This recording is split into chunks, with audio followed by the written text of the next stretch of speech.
करती 1 मिनट का टाइमर खत्म हो गया और हड़बड़ी में उससे एक ग्लास भी टूट गया, जिसकी वजह से उसे वेनवुड से अच्छी खासी डांट पड़ गई। इस कंपटीशन की विनर तो ऑरेलिया ही थी, लेकिन जिसने सबसे बुरा टेबल सेट किया था, जहाँ वेनवुड उसे बेहोश करके अपनी कुएं में फेंकवा देता है, बिल्कुल उसे वैसे ही मौत देने के लिए जैसे उसने अपनी वाइफ को मारा था। खैर अगले दिन दिखाया जाता है कि दोबारा ऑटिस्ट इस डॉल हाउस के अंदर है। यहाँ पर उसे मिलती है कोबी, जो उसे यहाँ पर अपनी टेलीकाइनेसिस पावर के बारे में बताती है, जिस पर वो दिमाग से चीजों को कंट्रोल कर सकती थी।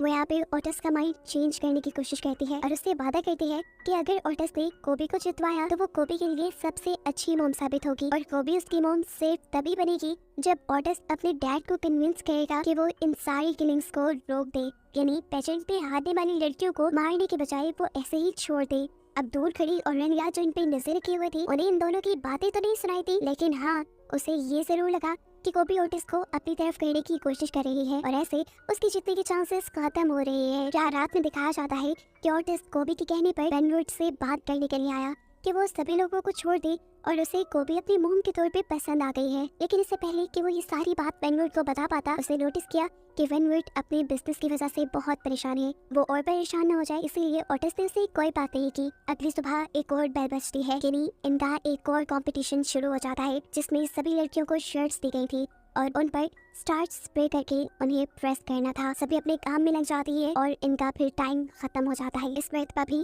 ऑरेलिया ने सबसे परफेक्ट शर्ट प्रेस की थी। एक दूसरी लड़की ने तो स्टार्च की जगह एक दूसरा स्प्रे यूज कर लिया था और कोबी ने अपनी शर्ट जला दी थी। अपनी गलती की वजह से कोबी को मारा भी जा सकता था, लेकिन यहाँ वेनवुड उसे मारने के बजाय उसका बस हाथ ही चलाता है, जिससे ऑरेलिया और ऑडियंस ये अंदाजा लगा पाती है कि कहीं न कहीं वेनवुड के भी दिल में कोबी के लिए जगह बनने लगी थी। अब वो जब चौथी लड़की के पास जाता है जिसकी शर्ट कोबी से बेहतर थी, उसको वो जानबूझकर 4 नंबर देता है और उसकी इस गलती के बदले कई मर्तबा उसके पेट में एक नोकदार चीज स्टैब करते हुए उसे मार देता है।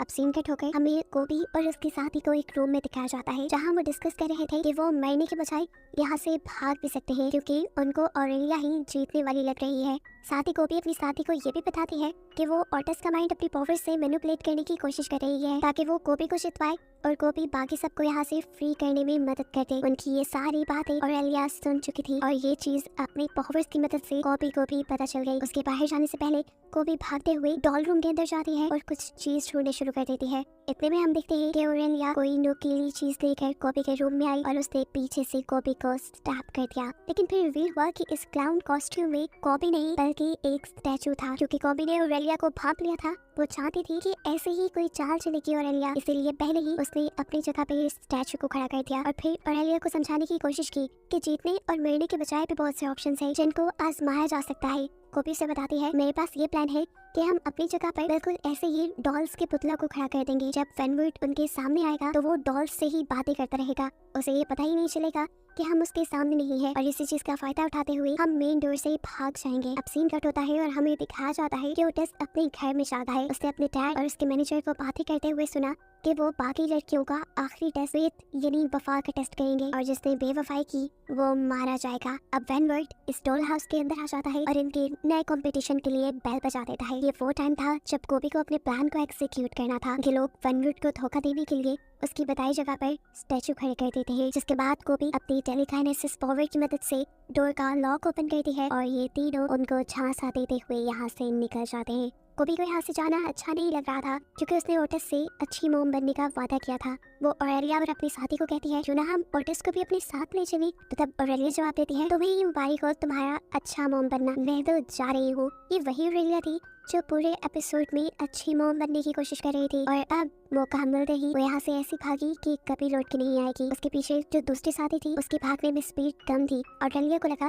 कि उसकी वजह से वो पकड़ी जाएगी, इसीलिए ऑरेलिया ने अपना भागने का रास्ता बदल लिया। लेकिन इससे ज्यादा कुछ हुआ नहीं, क्योंकि उसके रास्ता बदलने से पहले ही वेनवुड का सेक्रेटरी उसे देख चुका था और वो उसे शूट करके मार देता है। उसके साथ साथ उनकी दूसरी साथी को भी, और बच जाती है वो सिर्फ कोबी, जो वापस ओटिस से अपना वादा पूरा करने के लिए गई थी। उसकी वफादारी को देखते हुए अब वेनवुड ने फैसला किया था कि वो कोबी को ही अपने बेटे की मोम के तौर पे एक्सेप्ट करेगा। अब सवाल यह है कि उसे ऑरेलिया और दूसरी लड़की के भागने के बारे में पता कैसे चला। असल में उसने इन बड़ी बड़ी डॉल्स के अंदर माइक्स लगाए हुए थे, जिसकी वजह से वेनवुड पहले ही इनके प्लान के बारे में जान गया था और इसीलिए तो वो इनका फेथ टेस्ट ले रहा था, जिसमें कोबी पास हो गई क्योंकि वो वापस ओटिस से अपना वादा पूरा करने के लिए आई थी।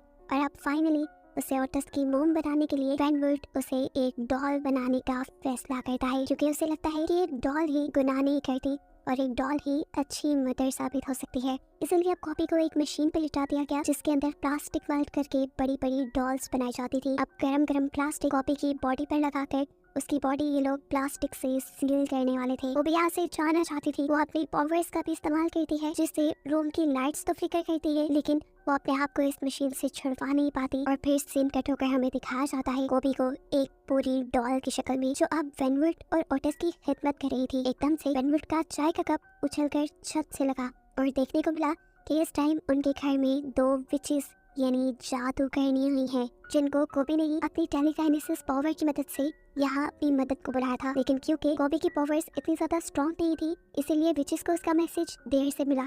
एक विच अब अपने मैजिक से कोबी के ऊपर से उसका प्लास्टिक रैप तोड़ देती है और उसे वापस एक इंसान बनाती है। ये लोग कोबी को यहाँ से अब बचाने आए थे। एक विच कोबी को अपने साथ चलने को कहते हैं, लेकिन जाने से पहले कोबी ने ओटिस को भी अपने साथ चलने को कहा, क्योंकि उसने ओटिस से अच्छी मोम बनने का प्रॉमिस जो किया था। इस टाइम पर वेनवुड कुछ बोल नहीं सका, क्योंकि विचेस ने अपनी पावर से उन्हें फ्रीज किया हुआ था। जाने से पहले एक विच उसे और उसके सेक्रेटरी को, साथ ही साथ उसके डॉल हाउस को भी जला देती है। और फिर स्टोरी के लास्ट में हमें ओटिस और कोबी को एक साथ एक नए मेंशन में जाते हुए दिखाया जाता है, जहाँ कोबी ने ओटिस से कहा कि तुम अपने पहले नाम को भूल जाओ, आज से तुम्हारा नाम चार्ल्स है और मैं तुम्हारी मॉम।